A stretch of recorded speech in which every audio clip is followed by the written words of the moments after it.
Hey there, folks. Welcome back to our channel.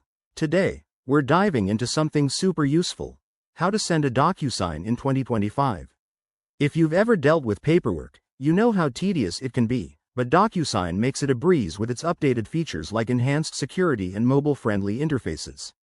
Whether you're a business pro or just handling personal docs, this guide will get you up and running in no time. First things first, make sure you have a DocuSign account. If you don't, head over to the DocuSign website or app and sign up. It's quick and free for basic use. Once you're logged in, click on the New button to start a new envelope, which is basically your document package. Now, upload your document. You can drag and drop a PDF, Word file, or even an image from your computer or cloud storage.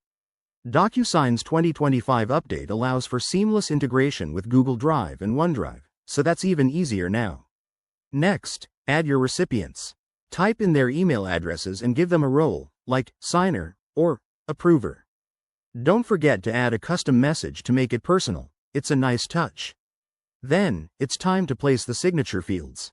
Use the toolbar to drag and drop fields like signatures, dates, or initials onto the document.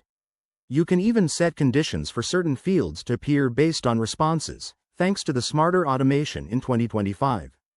Double-check everything to avoid any hiccups and hit Send. You'll get notifications as recipients sign, keeping you in the loop. And just like that, you're done.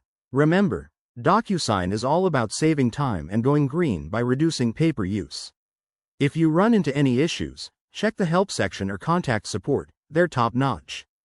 Thanks for watching. If this helped, give it a thumbs up and subscribe for more tech tips. See you next time.